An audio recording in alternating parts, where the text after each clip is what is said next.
Just after 5 a.m. local time, the sea looks unnaturally calm. No whitecaps, no meaningful swell, only a sheet of steel-gray water running all the way to the horizon. On the flight deck, an FA-18 is fixed to the catapult, canopy sealed, engines quiet.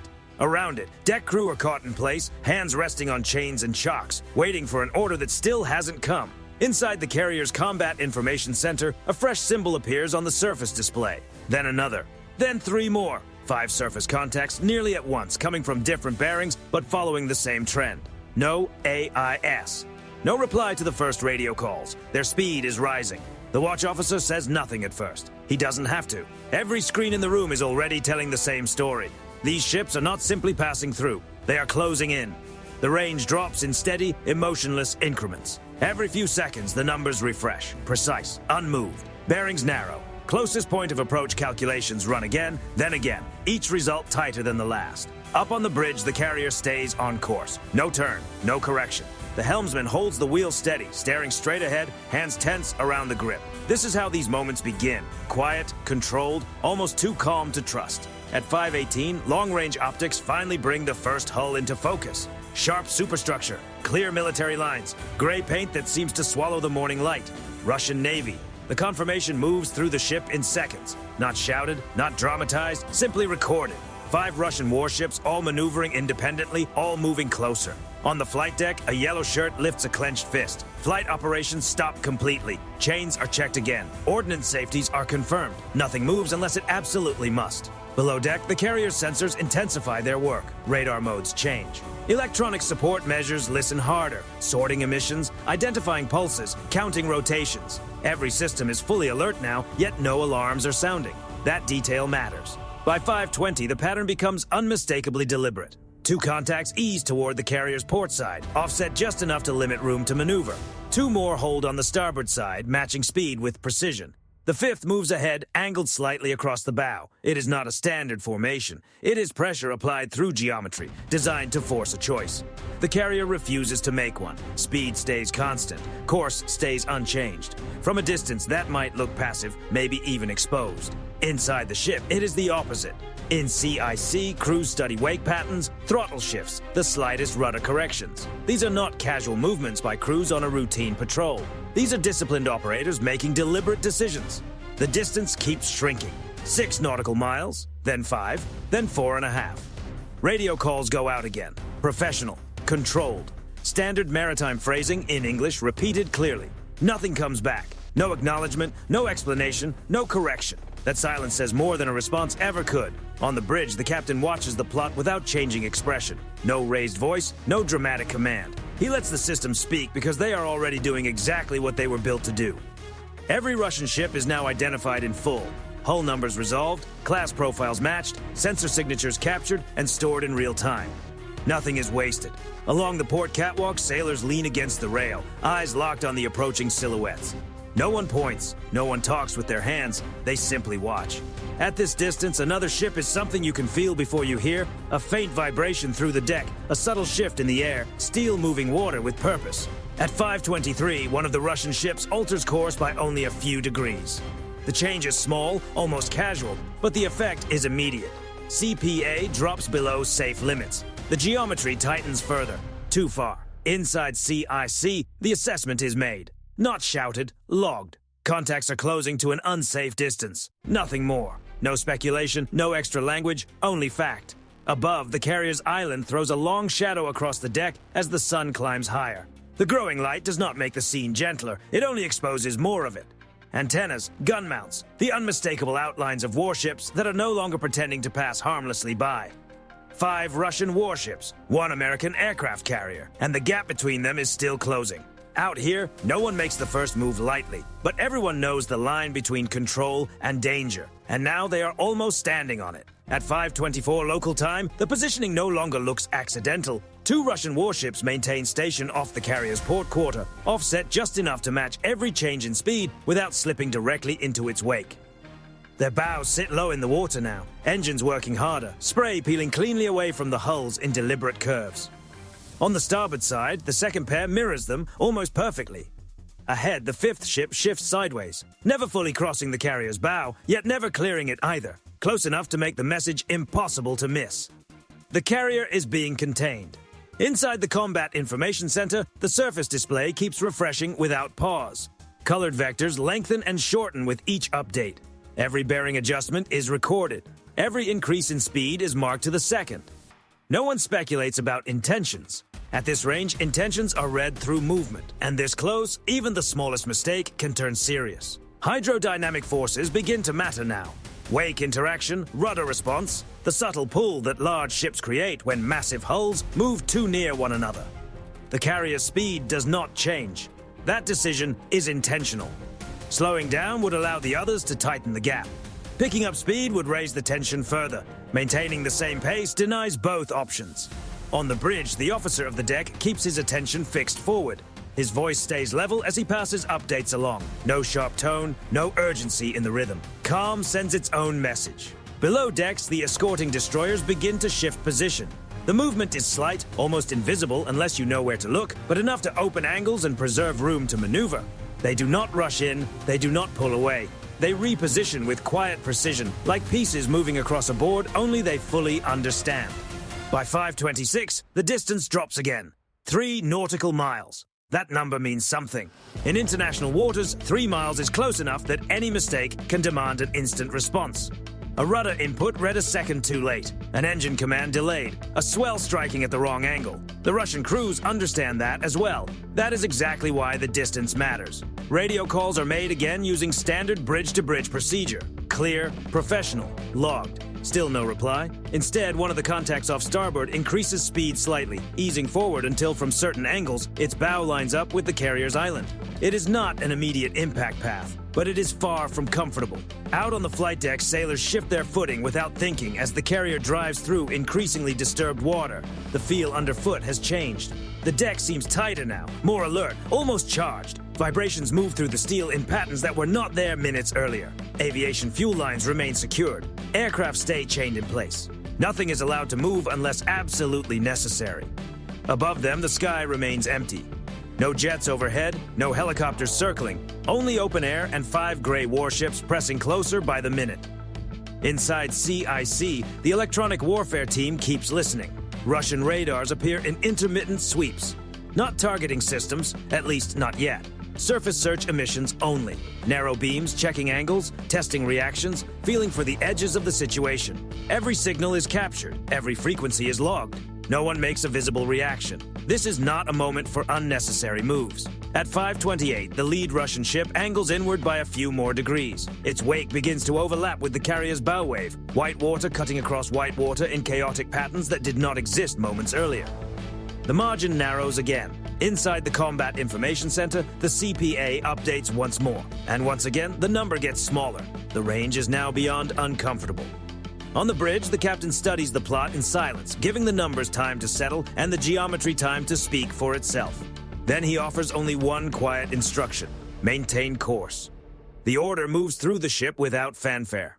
No alarms, no dramatic confirmations, just execution. The carrier does not turn. And that choice changes the entire situation. Because from this moment on, any ship that comes closer is doing so by intention, not by coincidence. The Russian warships keep advancing with slow, deliberate precision. They are close enough now that details stand out without binoculars. Antenna arrays, bridge windows, even small figures moving along the rails. No weapon crews are visibly posted. That too feels intentional. By 5:30, the carrier's sensors have reached full clarity. Every ship's movement can now be anticipated. Every possible option has been mapped. The compression has reached its edge. 5 warships, 1 aircraft carrier, and distances that now feel measured in seconds rather than miles. Everyone involved understands the same truth. The next move will decide whether this remains controlled pressure or turns into something far more serious. At 5:31 local time, the carrier still does not signal. No horn blasts, no flares, no sudden turn. From the outside, it appears unchanged, still pushing ahead on the same heading, still carving a steady path through roughened water. But inside the ship, the situation has already entered a different stage. In the Combat Information Center, the rhythm changes. Not faster, deeper. Sensor feeds begin stacking over one another. Surface radar, air search, passive electronic surveillance, infrared imagery from stabilized optics. The picture is no longer merely accurate. It is whole.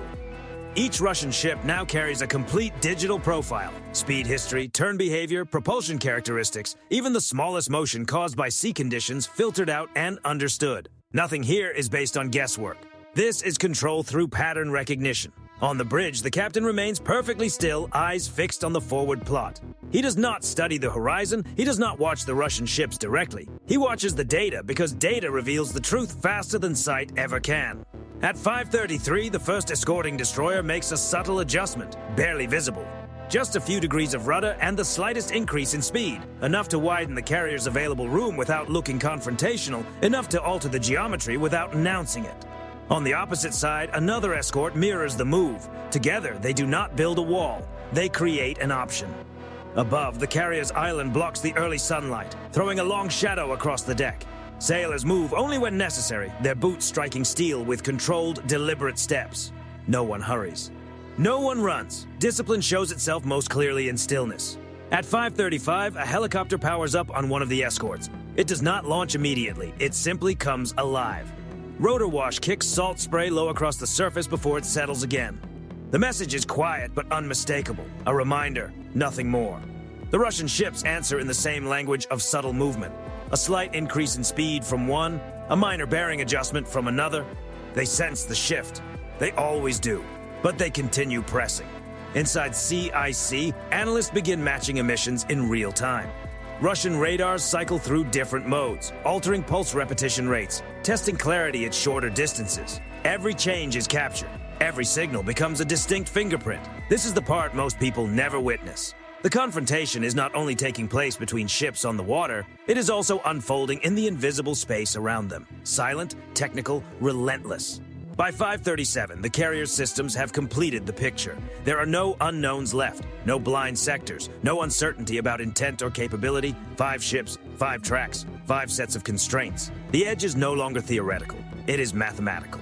On the bridge, the officer of the deck continues reading out distances and headings in an even, level voice. There is no strain in it, because strain serves no purpose. Precision does. The captain answers with a single nod. The carrier keeps moving forward. At 5:39, the nearest Russian ship crosses into a zone every experienced mariner understands without needing it written down. The point where another hull stops being background and starts becoming influence. Wake patterns overlap more aggressively. The water between the ships is no longer clean. It churns, unsettled, pulled and pushed by competing mass. This is where errors begin, unless someone prevents them. Then the helicopter lifts, not abruptly, not theatrically. It rises just enough to clear the deck and steadies into a controlled hover off the carrier's starboard quarter. Its sensors turn toward the nearest Russian ship. The motion is smooth, measured, almost clinical. No visible weapons, but weapons are not the point. Presence is. The lee feed comes online instantly. Bridge windows, deck activity, crew movement, helm inputs, everything is captured in real time, time-stamped, geo-referenced, preserved as evidence. At 5:41, the geometry changes again. The Russian ships hesitate. Not dramatically, not all at once, but enough to notice. A fraction of a knot comes off the speed. The spacing opens slightly. Movements that had been tightly synchronized begin to lose their precision.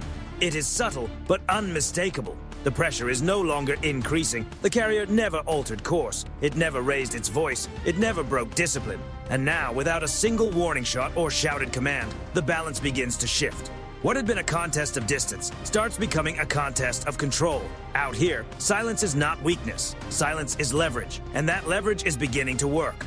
At 5:42 local time, the closest Russian warship changes course again. Not away, but inward. Only a few degrees of rudder, yet at this range, a few degrees is enough to matter. Its bow angles across the carrier's forward path, and its wake begins cutting into the carrier's bow wave instead of running alongside it. Water collides with water, the sea between them turns violent. Inside the Combat Information Center, the update appears immediately. The vector line bends. CPA recalculates. Unsafe. No one says the word aloud. No one has to. Every person in the room watches the same number fall below the margin professionals rely on. On the bridge, the officer of the deck reports it in a calm, exact tone. The contact is maneuvering inside safe separation. No emotion, no accusation, just fact. At this distance, collision avoidance becomes a matter of seconds. Hydrodynamic forces start behaving in ways that cannot be ignored. The carrier's mass moves enough water to affect the smaller ship directly. Pressure builds, suction pulls. Steel begins to influence steel. The carrier still does not turn. That decision fixes responsibility where it belongs. From this point forward, any additional closure belongs entirely to the ship that keeps pressing in. The helicopter shifts with the moment, sliding laterally to keep the maneuvering Russian ship centered in frame. It drops slightly in altitude, not to threaten, not to provoke, but to sharpen the angle and remove any doubt. The message is quiet and unmistakable. We see everything. Inside CIC, tracking officers record the maneuver in full. Time, bearing, turn rate, every measurable detail preserved. This is no longer posturing. This is the line. By 5:44, the Russian ship pushes even closer. Its bow wave thickens. White water climbs hard along the hull as the engines compensate. From the carrier's deck, sailors can now make out people on the opposing bridge with total clarity. Figures moving, hands gripping rails, heads turning. At this range, no one can pretend this is routine. The escorting destroyers respond, but not with forceful moves and not by charging ahead. Their adjustments are precise, restrained, and purposeful. One eases slightly forward, another opens space astern. They are not building a wall. They are shaping the board. Inside CIC, the geometry holds just enough to prevent everything from cascading, but only if the closing ship chooses to correct. The seconds start to feel longer. The Russian ship maintains its line. Then, at 5:46, the pattern changes. Its speed begins to drop. Not sharply. Not enough to look like a retreat. Just enough to change the math. The wake narrows. The pressure eases. CPA starts climbing again, fraction by fraction. It is not finished yet, but the momentum has turned. The helicopter remains steady, sensors locked, documenting every movement with crystal clarity. No blind spots, no uncertainty. On the bridge, the captain watches the numbers rise back towards safer margins. He says nothing. He does not need to. The ship can feel the difference. At 5:48, the second Russian vessel on the starboard side adjusts as well, widening its position and creating more lateral room than it had held before. The formation starts to loosen. The squeeze begins to breathe. There are still no radio replies, no statements, no explanation. Only steel reacting to pressure. It can no longer maintain without consequence. Inside CIC, the watch officer records the update with the same controlled tone as before. Contacts easing separation. No commentary, no emotion, just observation. The carrier remains exactly as it has been. Same course, same speed, same silence. At 5:50, the forward Russian ship finally makes a full correction. Its bow swings outward, moving away from the carrier's projected path rather than across it. The wake peels off cleanly, deliberately. The moment breaks. No collision, no alarms, no escalation, just distance returning to the place it should never have left. One by one, the other Russian ships follow, restoring wider spacing. The earlier symmetry disappears. The pressure geometry unravels. And just like that, the trap is gone. Not because anyone shouted, not because anyone panicked, but because one side held steady long enough for the other to realize how far it could no longer go.